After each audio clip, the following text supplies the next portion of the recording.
Good morning to everyone. So we are here. First, I'd like to say welcome to everyone who came here to attend the Ifac joint ROCOND and LPVS 2018 conference. So here we have the first speaker for our plenary, be Professor Josè Geromel from the University of Campinas. Professor Geromel received a doctor d'etat degree from University Paul Sabatier in Toulouse in 1979. He joined the School of Electrical and Computer Engineering at the University of Campinas in 1975, where he is Professor of Control System Analysis and Design. He was awarded in 1994 and 2014 with the Zeferino Vaz Award for his teaching and research activities at the University of Campinas, and in 2007 with the Scopus Award jointly promoted by CVA and CAPES Brazil. Since 1991, he has been a fellow of the CNPq, Brazilian Council for Research Development. From 1998 to 2002, he was the Dean for Graduate Studies of University of Campinas. Since 1998, he is a member of the Brazilian Academy of Science. In 1999, he has been named Chevalier dans l'Ordre de Palme Académique. Please, for the French guys here, I'm sorry for my speech. By the French Minister of National Education. In 2010, he received the Doctor Honoris Causa degree from University Paul Sabatier in Toulouse, France, and he has been named a member of the Brazilian Order of Scientific Merit by the President of Federative Republic of Brazil. In 2011, he has been named Distinguished Lecturer by the IEEE Control System Society. So the talk will be in total 1 hour, so I'll try to keep on a schedule. If there is room at the end, we will open for some questions from the audience. So I invite Professor Geromel, please. Okay, so good morning. First of all, thank you, Daniel, for the kind introduction. I would like to first to thank the organizers for the invitation. For me, it's really a pleasure to be here and to have the opportunity to discuss with you some points on sample data control design. In fact, I would like to give you not a different, but an alternative view of sample data control system. I will try to present some, in my sense, some sample results that are on the basis of sample data control. And the main point it is that I will try to develop optimality conditions for H2 and the H infinite optimal control problem, but by means of a differential LMI approach using differential LMI constraints. Then we will try to handle only convex programming problems. Well, then I have to, the outline of my talk is as follows. First is some very basic notation in order to give the results afterwards.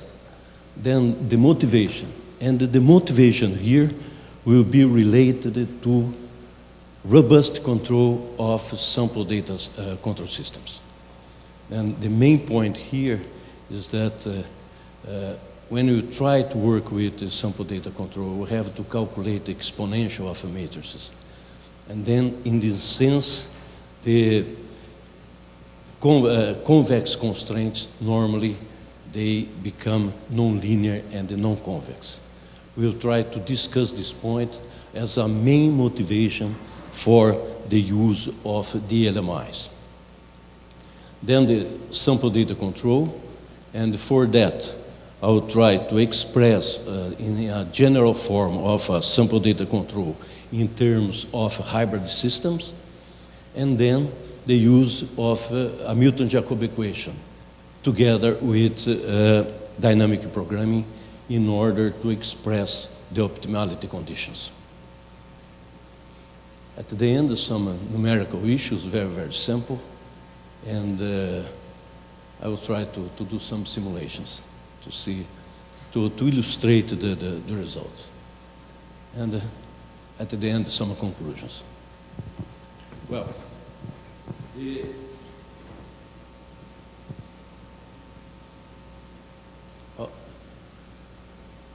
there is some delay, but it's okay.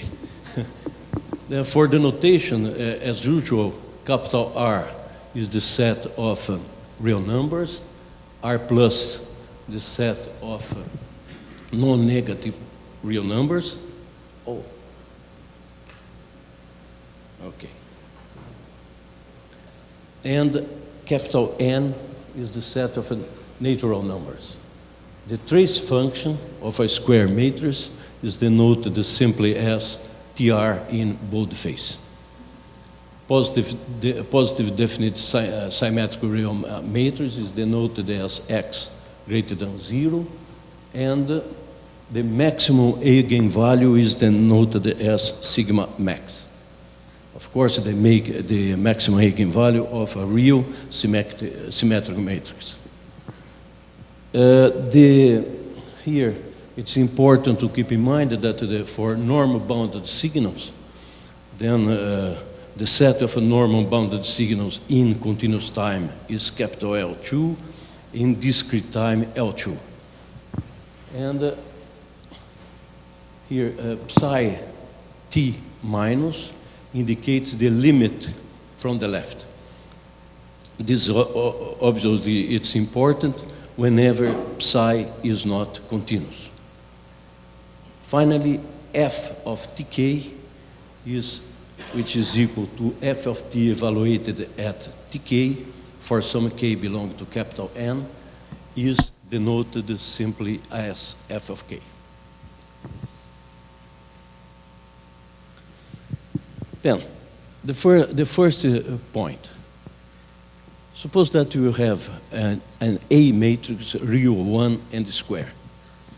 Then it is Hurwitz stable whenever all the eigenvalues lie inside the left-hand side complex plane. And it is sure stable whenever the eigenvalues, all the eigenvalues, are inside the unit circle. Both regions are supposed to be opened. Well, there is a simple and useful relationship, which means that for NH positive scalar, A is Hurwitz stable if and only if the exponential of AH is sure stable. Now, this is clear because the eigenvalues of A and the eigenvalues of the exponential are related one to the other by the exponential scalar function. But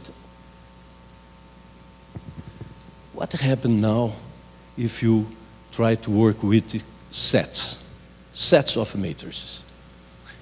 Suppose that we have, again, H positive and a polytopic convex set AC. Since it is polytopic and convex, it can be defined, any element of the set can be defined by a convex combination of the vertices. An element is a convex combination of the vertices. But the main point here is that if you work with an exponential of a matrix mapping, then the mapping of AC is a generic set. AC, by assumption, is polytopic convex. AD, it's not convex in general. But instead, for robust stability, there is one possibility, which means the problem to analyze robust stability, a little bit simple, is that for any A is inside AC is Hurwitz stable if and only if any exponential of AH belongs to AD. And AD must be sure stable. That means AC is composed only by Hurwitz stable matrices if and only if AD is composed only by exponential of AH sure stable.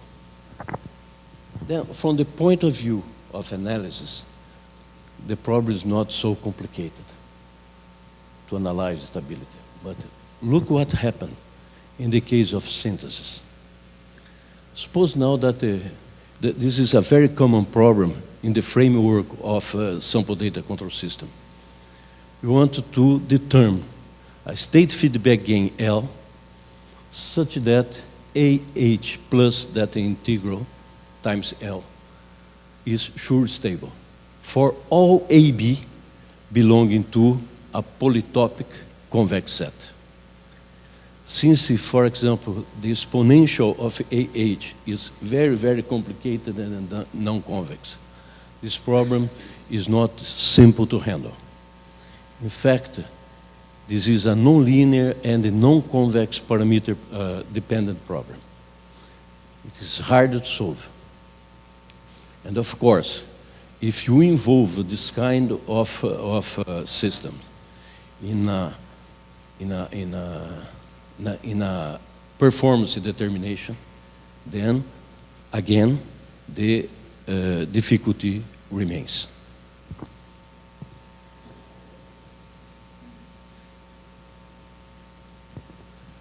But look at I think that this is here the main motivation to deal with differential linear matrix inequality. Suppose I will talk about quadratic stability. However, the same idea can be used to analyze stability from the point of view of a parameter-dependent Lyapunov function. The point here is not the main point here is the dependence of P, the solution, with respect to T, and not with respect to the parameters. Look at the first inequality. The first inequality means that the continuous time polytopic system for all A belonging to AC is quadratically stable if and only if it is possible to solve that convex programming problem. That means we have to determine S positive such that the Lyapunov inequality is negative for all A belonging to AC. Of course, since AC is polytopic and convex, we can replace this inequality by a certain number of inequalities, each one corresponding to a vertex of AC. Then this is a convex programming problem, a feasibility problem.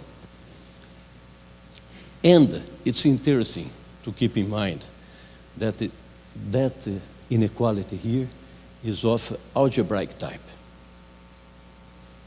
But look to this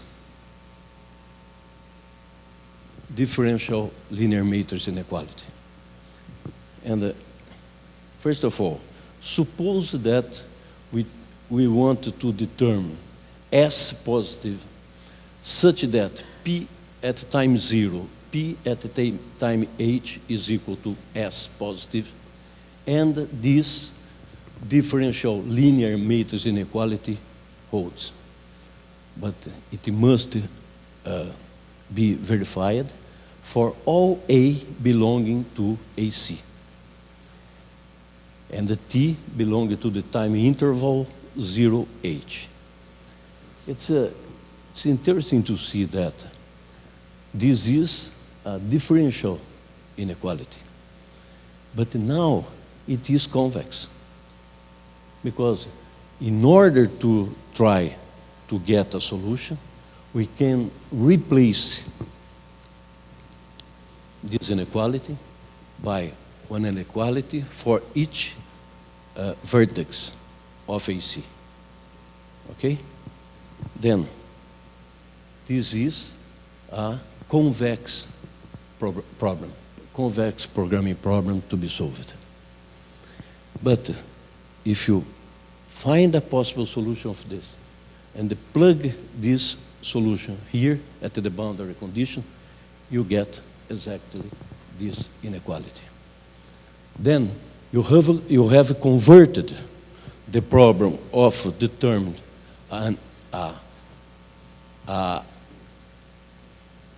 quadratic stability condition for the exponential matrix, which, as we have said before, it's not a convex problem, by means of a convex problem.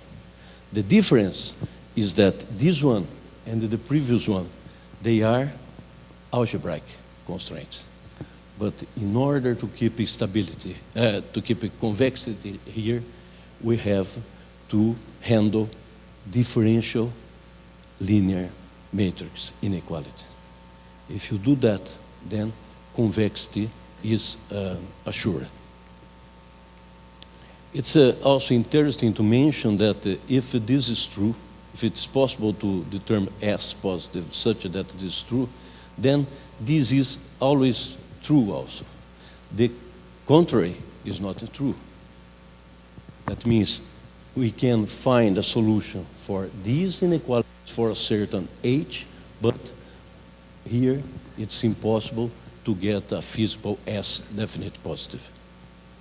The main purpose is to keep in mind that it's important to express the optimality conditions in terms of DLMI, and then to keep all the problems to be solved convex.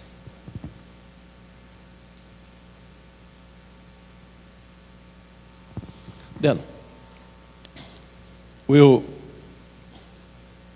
will handle problems like this, inequalities like this, some DLMI that must be true in the time interval 0h, and with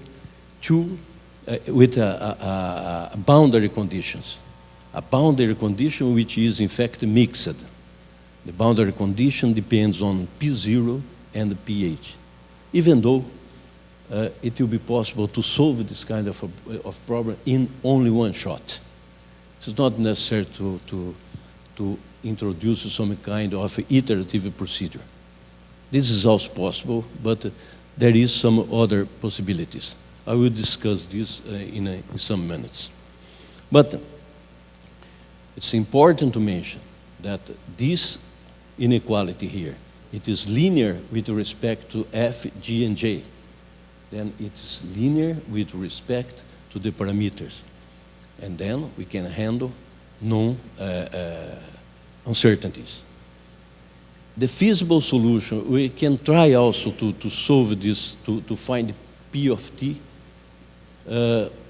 by enforcing some kind of solution. For example, I would like to mention the piecewise linear solution proposed by Alejandro and Shaked and Briat in 2013. There are some other possibilities involving polynomials, sinc functions that comes from the Nyquist sampling theorem. We will discuss these possibilities in a minute.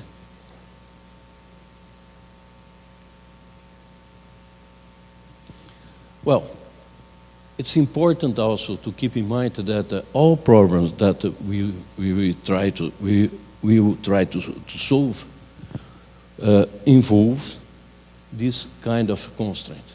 That means that I will apply a zero order hold. Then any sample data control signal will satisfy this constraint here. U belonging to capital U, which means that U of t remains constant during the time defined by two successive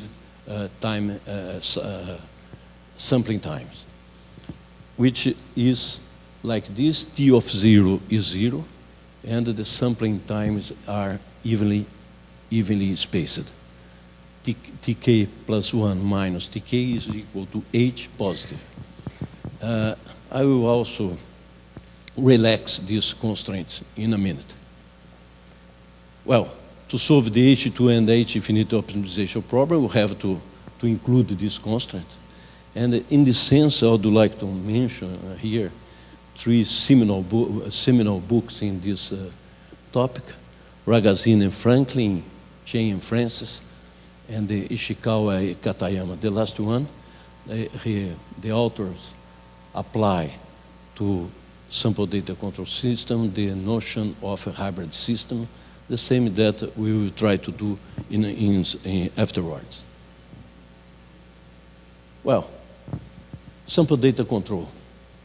Then let us consider this LTI plant, where X is the state variable, WC is the continuous time perturbation, exogenous perturbation, Z of t is the controlled output, and U is the control input, which, as I said before, must be such that U belongs to capital U. In some sense, the variables, the decision variables for a trajectory U of t is only the value of U of k, because after that, U of t remains constant. Okay, this is a classical LTI continuous time plant. And I will consider two possibilities. The first one is the state feedback with the control noise. Then we have to determine C hat, which is the controller gain, and here you have also a discrete time perturbation. Okay, I wrote here k minus 1 only to ease the presentation and to ease the formulas. There is no big importance on that fact. The other possibility is to work with dynamic output feedback controllers, with the noise measurements. Then, together with the plant that I have presented before, I consider this measured output, where here you have also a discrete time perturbation. And now, this is the output feedback controller, where A hat, B hat, C hat, and D hat must be determined. Of course,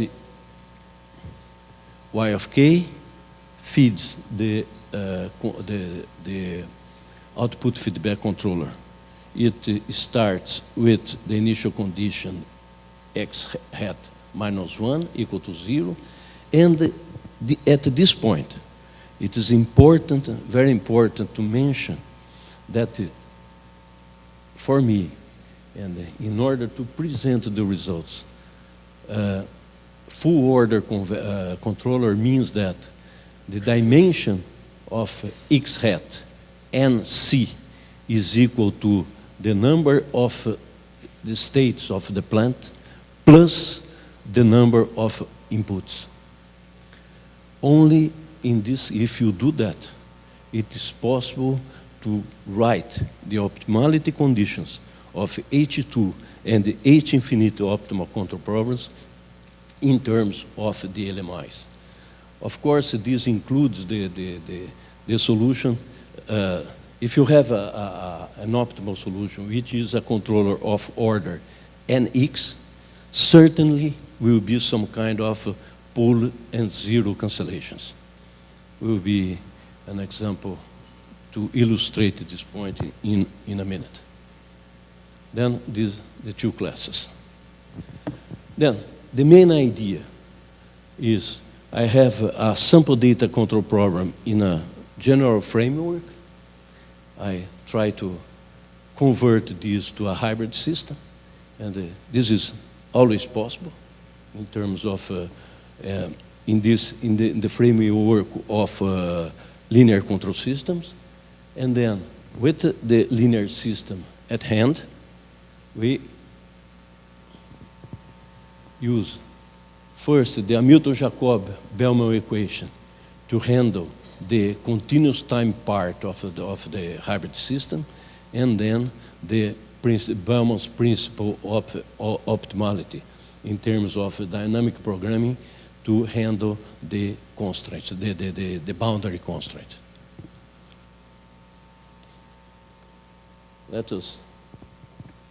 The closed loop sample data system can be written as this, in this form here.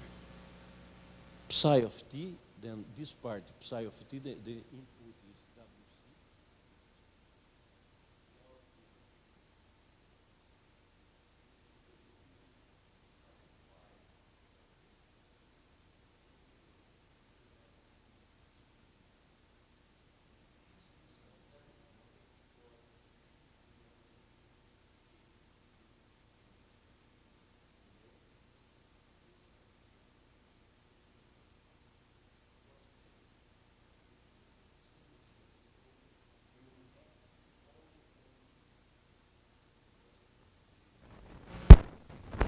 Controller will handle discrete time data. Then the first point here is that if you look at this sequence here, psi of tk plus 1 minus, and then psi of tk plus 1, with this information, it is possible to analyze the stability of the closed loop system. Of course, with this and using Bellman's principle of optimality, it is possible also to determine performance, the performance index calculation. Okay. But now, it's important to keep in mind, very important to mention that the matrix here, F, G, and JC, are completely independent on the controller matrices, in the state feedback case and the output feedback case. Only matrices H and JD depend on the controllers. Then we have here that the process starts at T0 equal to 0, and from this initial condition. Okay. This is a way that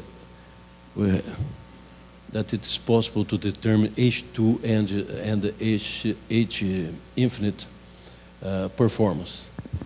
We define this function, which is the maximum with respect to the continuous time and discrete time perturbations.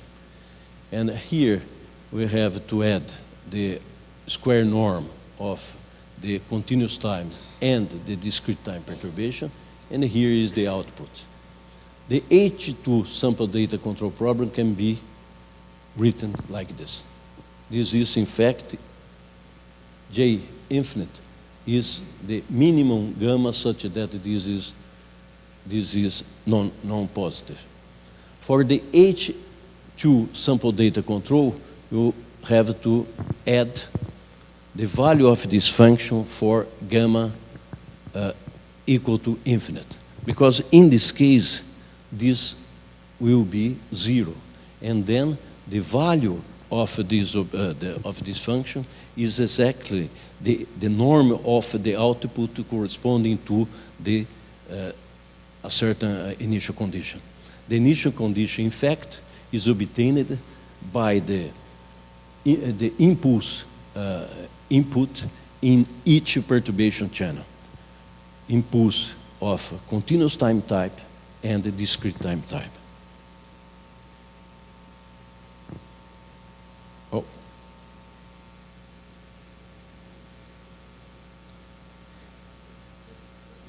There is a delay, Emilia. Okay. Well, the first proposition. It's very, still, it is a little bit complicated to prove, but at the end it is it's simple. Well, suppose that H positive is given. Then stability is true. That means the hybrid system is asymptotically stable. And the H2 performance index is given by the following equations. If you are able to see if these equations are feasible, then it is asymptotically stable. And if you minimize this quantity here with respect to the choice of P of t, then you get exactly the H2 performance index. It's, the first point here is that this is a DLMI, and this is an LMI. If H is constant, normally H is not constant because it depends on matrices of the closed-loop system, on matrix of the controller to be designed. But here, this part here depends on the controller, and here the boundary conditions also depend on the controller. But this matrix here, this inequality, this DLMI, is completely independent of the controller, even though they are coupled. If you solve this, which is possible because it is linear, and you plug the solution here, you get this result here. Call S equal to P of 0 positive, and then those inequalities are feasible if and only if this Lyapunov inequality is feasible with respect to S positive. Since this is greater or equal to 0, this is a classical Lyapunov inequality which imposes that a solution exists if and only if H, the exponential of FH, is sure stable, which is a well-known result for hybrid systems. But once again, suppose that we involve the controller in your optimization problem. Then you have a joint optimization programming problem. In this case, you can use some kind of one-to-one change of variables, and then it is possible to convert this problem here to a convex problem. And then you solve this problem by using an algorithm that can deal with DLMIs.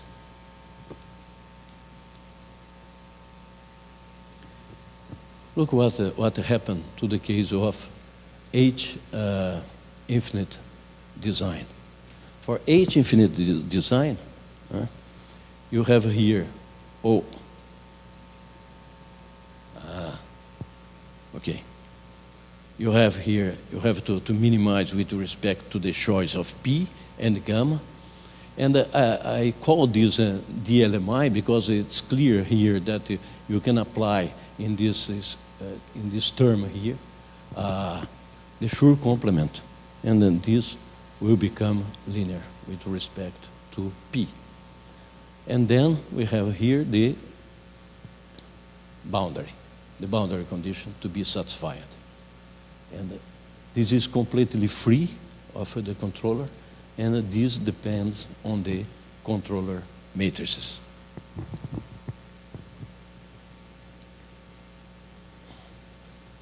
Of course, a solution exists whenever gamma is large enough, because in this case, the previous, the H infinite constraint becomes linear. And the same property can be verified if you involve the controller in the optimization process. Then you apply a one-to-one change of variable, and then you get a convex problem expressed in terms of the LMIs. To this purpose, I would like to mention that a periodic sampling is possible if you replace the boundary conditions by a set of boundary conditions in this interval. Of course, in this case, you have to optimize a guaranteed cost problem, which normally does not. It is not equal to the true value of the H2 or H infinite performance. If you do that, then only the guaranteed performance and upper bound effect is optimized. But I would like also to mention that for LTI system, that means for if H is the identity matrix and the JD is 0, then the hybrid system becomes an LTI system. And in this case, we can see that such a solution, a stationary solution, is possible, is feasible now. And then if you plug in the previous propositions, the stationary solution of the Lyapunov inequality, Lyapunov equation, and the stationary solution in the case of H2, and the stationary solution of the Riccati equation in the case of H infinite, then you get the normal H2 and H infinite norms of the transfer function. Okay. I would like to mention that for the 4 blocks partitioning provided by Scherer many years ago, it is this one-to-one change of variables. It is essential to get this result. And but it's important to keep in mind that you have to linearize in some sense the boundary condition. But it is very important to keep attention in order to keep the differential inequality linear. If you do something with if you handle the boundary conditions, let's say in a different way, perhaps you linearize the boundary condition, but the differential inequality will be nonlinear. Then, from the one-to-one change of variable proposed many years ago by Scherer, it is possible to do that job. Then we will have problems with the differential LMIs, with the LMI constraints, and it's also obviously possible to construct from the optimal solution of the problems the optimal controller. And the full order controller is included, of course, if necessarily, through some kind of zero and pole cancellations. Generalization to Markov jump linear system appears to be possible. Appears because it's not, I think that there is some points that must be analyzed more carefully.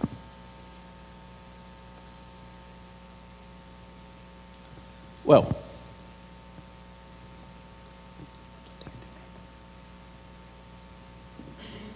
okay. We have to solve this kind of problem. We have to solve this kind of convex programming problem. Minimize with respect to P0 and PH that belong to a pair of matrices that belong to a convex set omega. F of P0 and PH is a linear function. And here we have a DLMI. Okay? H is given. L is linear. P0 and the PH are the boundary conditions. We have to find them. One possibility is to try a solution P of t like this. Sum of n phi terms where xi we have to determine are the variables, the matrix variables, and phi I are given functions. For example, piecewise linear functions, polynomials, and so on. And it's interesting that you can write the conditions, and what happened? Oh, again, oh, okay. For example, suppose that you consider a piecewise linear solution, and you have to define n phi time segments. You split, in fact, the interval 0h in n phi time segments, and you construct these phi I functions. It is possible to prove that P of t of that with that formula, the sum of, is continuous, and it is feasible if and only if these 2n phi plus 1 LMIs are feasible. Then you have converted your optimization problem expressed in terms of a DLMI as a problem expressed by LMIs. And that we know very well how to solve. Huh? We apply, in fact, a solver available in the, in the literature, and then we solve it. But it is possible, I think, to do something better, or at least to propose an alternative solution. And let us consider the following. I will do some oh.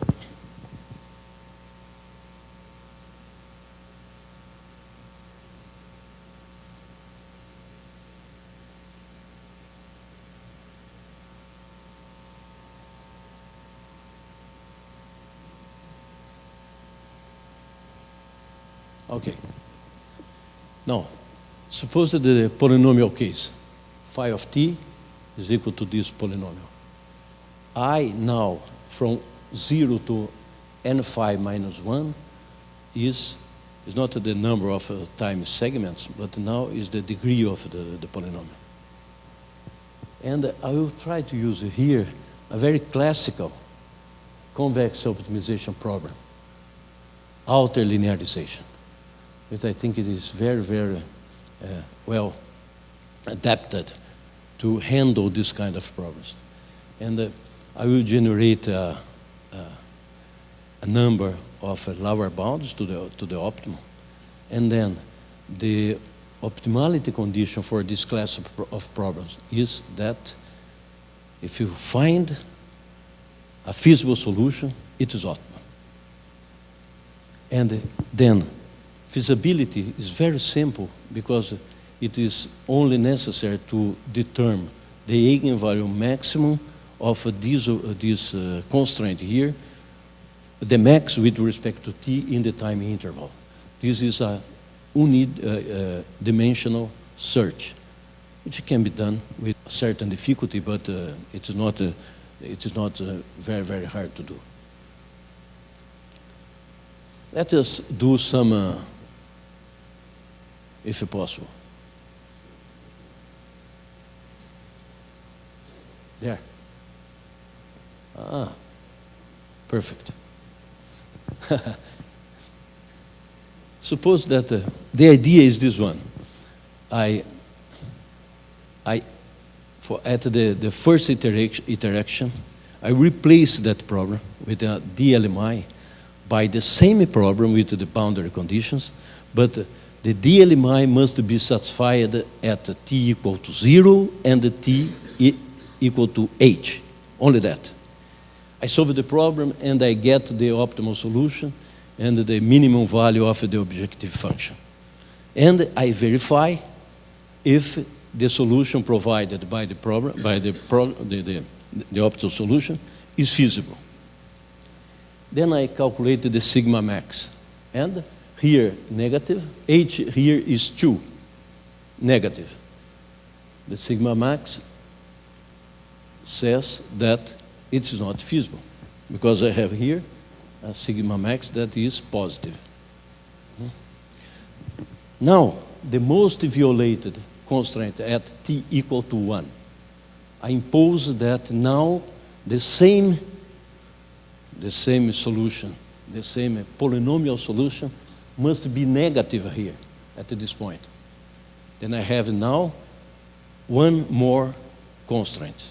I solve again the problem, and the objective function will be increased a little bit, or perhaps it remains unchanged. What happened? Oh, perfect. Another solution. It's important to see that here it is negative, negative, negative, but it is not feasible. This is the most violated solution, time, and I impose once again that at this moment the solution must be negative definite. Once again, I included this constraint. This is the problem to be solved is a problem, a linear problem, a convex one. Then I solve it by means of an LMI solver, and this is the other solution. Yet not feasible. Again, I put this constraint here, one more constraint, solve again, and I get the optimal solution a little bit. It normally increases a bit, and almost optimal. That means almost feasible, in fact, but not yet. One more. Oh, the other side.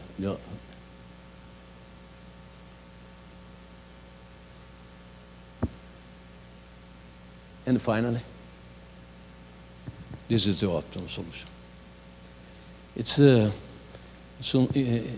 some sense, since you are imposing some constraint that a certain polynomial must be negative in some points. In general, it runs very, very fast. Very, let's say, fast, compared to the other situation. For example, consider this example here. Look, has been proposed in the book by Ishikawa and Katayama. It's very simple, 2 by 2, second order, and 2 states and 1 input. It's important to mention that the DC and the ED depend on a certain parameter D. For D equal to 1, you can solve the DLMI constraints, and you get this controller. As expected, the controller here is of order 3, but since it is almost 0, it is in fact of order 2. This is the optimal controller. And there is a 0 and pole cancellation at the origin. For example, it's interesting that we have solved by the piecewise linear algorithm the same problem with d equal to 0, and then you can see that the optimal solution, this is for n, for values of n phi, the number of time segments that I have split the interval 0, h in this case is 1. Then, for example, to get the optimal solution provided by MATLAB, which is this one, notice that this is log 2 and phi, and then we need to split the interval 0h in about 100 time segments. For d equal to 1, we have this situation here. And it is not possible to compare with MATLAB, because MATLAB cannot solve this class of problem for including a discrete time perturbation. It works only for d equal to 0. Then for the comparison, I would like to say that it appears, we are trying to verify this, but it appears that the piecewise, which is non-iterative, is a little bit less efficient than outer linearization. In fact, the computational necessity here grows exponentially and here linearly. Finally, some conclusions for open problems. I think that, as I said before, it would be interesting to analyze the Markov jump linear system in this context, and also perhaps to include the sampling period as an optimization variable in order to determine the optimal solution, including non-uniform sampling. I would like to thank my former students, and I would like to thank you. Thank you very much.